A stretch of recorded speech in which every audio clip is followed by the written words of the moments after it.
Donald Trump के राज में America जहां हाथ लगा देता है वहां जमीन खिसक जाती है। लेकिन सुपर पावर की चिंता इस बात से भी है कि अब उसकी ताकत कम हो रही है। कहते हैं कम होती ताकत रसूखदार को आईना दिखाने का काम करती है और वही आईना उसे सबसे ज्यादा चुभता है। अमेरिका की चिंता इस बात से भी बड़ी है कि भारत, रूस और चीन अब एक साथ मिल रहे हैं। इस रिपोर्ट में हम आपको पूरी विस्तार से कहानी समझाएंगे।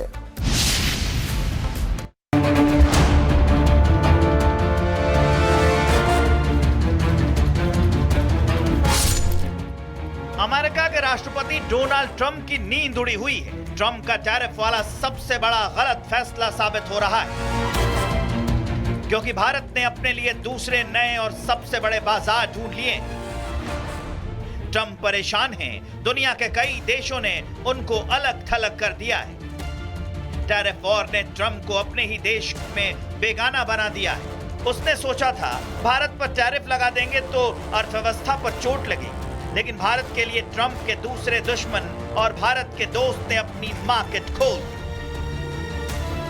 राष्ट्रपति पुतिन द्वारा हाल ही में प्रधानमंत्री मोदी जी को यूक्रेन के हालिया घटनाक्रम के बारे में जानकारी साझा करने और समझाने के लिए किए गए फोन कॉल का मतलब है कि भारत रूस के लिए बहुत मायने रखता है। हम आपसी संतुष्टि के लिए कोई भी समाधान निकालने में सक्षम हैं। हमारी साझेदारी का गहरा होना हमें साथ मिलकर आगे बढ़ने में मदद करेगा। हम कई वर्षों से प्रतिबंधों की समस्या देख रहे हैं, लेकिन हमारा व्यापार बढ़ रहा है। हाल के वर्षों में हमारा व्यापार 7 गुना बढ़ गया है।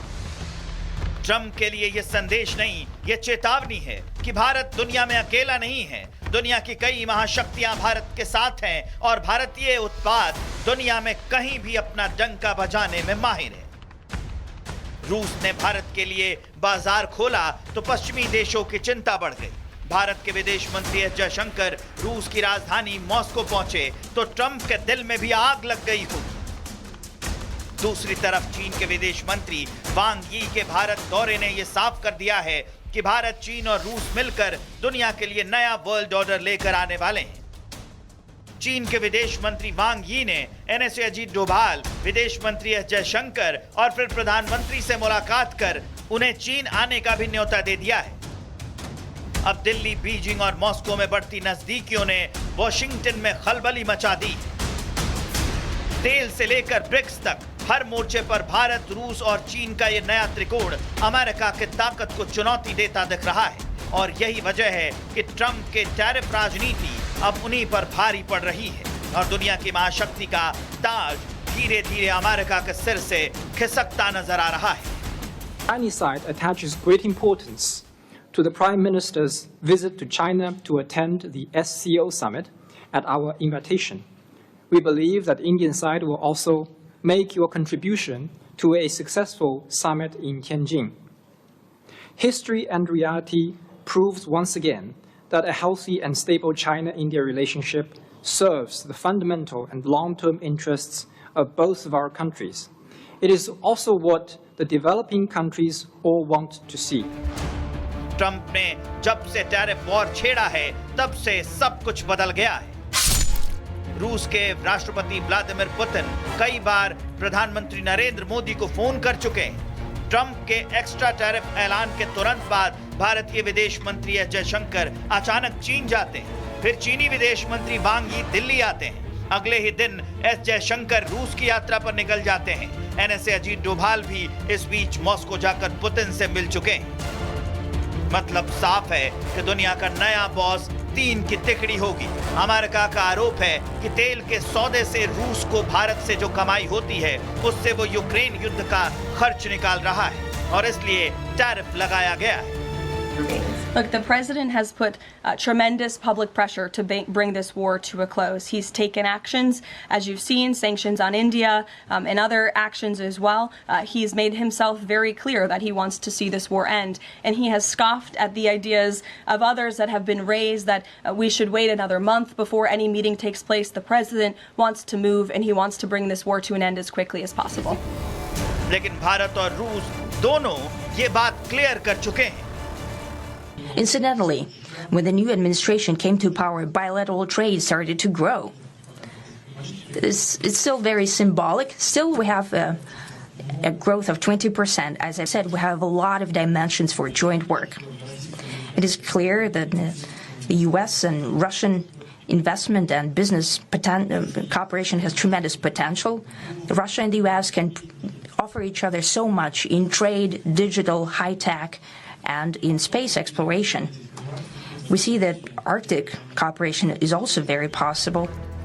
अब सवाल ये उठता है कि क्या ट्रंप खुद के बने जाल में फंस चुके हैं? क्या भारत के साथ खेल खेलने के चक्कर में ट्रंप खुद ही बोल्ड हो चुके हैं? और क्या ट्रंप के टैरिफ टेंट्रम का जवाब भारत, चीन और रूस अमेरिका को आइसोलेट करके देने जा रहे हैं? डोनाल्ड ट्रंप के राज में अमेरिका जहां हाथ लगा देता है वहां जमीन खिसक जाती है। लेकिन सुपर पावर की चिंता इस बात से भी है कि अब उसकी ताकत कम हो रही है। कहते हैं कम होती ताकत रसूखदार को आईना दिखाने का काम करती है और वही आईना उसे सबसे ज्यादा चुभता है। अमेरिका की चिंता इस बात से भी बड़ी है कि भारत, रूस और चीन अब एक साथ मिल रहे हैं। इस रिपोर्ट में हम आपको पूरी विस्तार से कहानी समझाएंगे।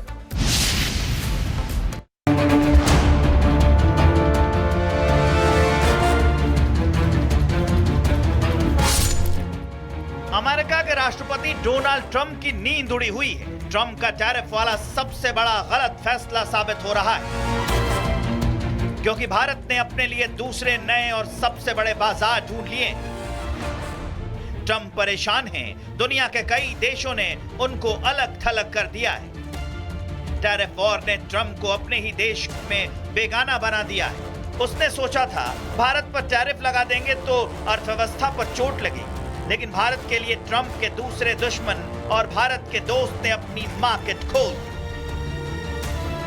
राष्ट्रपति पुतिन द्वारा हाल ही में प्रधानमंत्री मोदी जी को यूक्रेन के हालिया घटनाक्रम के बारे में जानकारी साझा करने और समझाने के लिए किए गए फोन कॉल का मतलब है कि भारत रूस के लिए बहुत मायने रखता है। हम आपसी संतुष्टि के लिए कोई भी समाधान निकालने में सक्षम हैं। हमारी साझेदारी का गहरा होना हमें साथ मिलकर आगे बढ़ने में मदद करेगा। हम कई वर्षों से प्रतिबंधों की समस्या देख रहे हैं, लेकिन हमारा व्यापार बढ़ रहा है। हाल के वर्षों में हमारा व्यापार 7 गुना बढ़ गया है। ट्रंप के लिए यह संदेश नहीं, यह चेतावनी है कि भारत दुनिया में अकेला नहीं है। दुनिया की कई महाशक्तियां भारत के साथ हैं और भारतीय उत्पाद दुनिया में कहीं भी अपना डंका बजाने में माहिर है। रूस ने भारत के लिए बाजार खोला तो पश्चिमी देशों की चिंता बढ़ गई। भारत के विदेश मंत्री एस जयशंकर रूस की राजधानी मॉस्को पहुंचे तो ट्रंप के दिल में भी आग लग गई होगी। दूसरी तरफ चीन के विदेश मंत्री वांग यी के भारत दौरे ने यह साफ कर दिया है कि भारत, चीन और रूस मिलकर दुनिया के लिए नया वर्ल्ड ऑर्डर लेकर आने वाले हैं। चीन के विदेश मंत्री वांग यी ने एनएसए अजीत डोभाल, विदेश मंत्री एस जयशंकर और फिर प्रधानमंत्री से मुलाकात कर उन्हें चीन आने का भी न्योता दे दिया है। अब दिल्ली, बीजिंग और मॉस्को में बढ़ती नजदीकियों ने वॉशिंगटन में खलबली मचा दी। तेल से लेकर ब्रिक्स तक हर मोर्चे पर भारत, रूस और चीन का यह नया त्रिकोण अमेरिका की ताकत को चुनौती देता दिख रहा है और यही वजह है कि ट्रंप के टैरिफ राजनीति अब उन्हीं पर भारी पड़ रही है और दुनिया की महाशक्ति का ताज धीरे धीरे अमेरिका के सिर से खिसकता नजर आ रहा है। Chinese side attaches great importance to the Prime Minister's visit to China to attend the SCO summit at our invitation. We believe that Indian side will also make your contribution to a successful summit in Tianjin. History and reality proves once again that a healthy and stable China-India relationship serves the fundamental and long-term interests of both of our countries. It is also what the developing countries all want to see.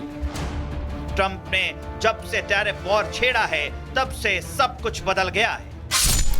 रूस के राष्ट्रपति Vladimir Putin कई बार प्रधानमंत्री नरेंद्र मोदी को phone कर चुके हैं। Trump के एक्स्ट्रा टैरिफ ऐलान के तुरंत बाद भारतीय विदेश मंत्री एस जयशंकर अचानक चीन जाते हैं। फिर चीनी विदेश मंत्री वांग यी दिल्ली आते हैं। अगले ही दिन एस जयशंकर रूस की यात्रा पर निकल जाते हैं।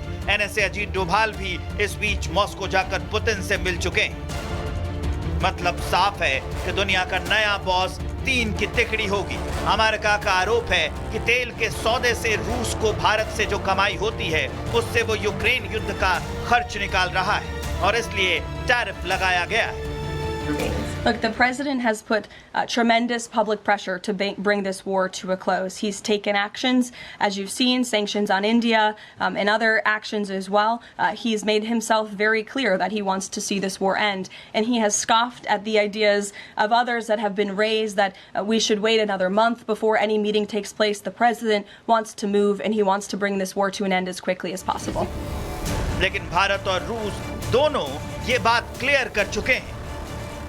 Incidentally, when the new administration came to power, bilateral trade started to grow. It's still very symbolic. Still, we have a growth of 20%. As I said, we have a lot of dimensions for joint work. It is clear that the U.S. and Russian investment and business cooperation has tremendous potential. Russia and the U.S. can offer each other so much in trade, digital, high-tech, and in space exploration. We see that Arctic cooperation is also very possible. अब सवाल ये उठता है कि क्या Trump खुद के बने जाल में फंस चुके हैं? क्या भारत के साथ खेल खेलने के चक्कर में ट्रम्प खुद ही बोल्ड हो चुके हैं? और क्या ट्रम्प के टैरिफ टेंट्रम का जवाब भारत, चीन और रूस अमेरिका को आइसोलेट करके देने जा रहे हैं?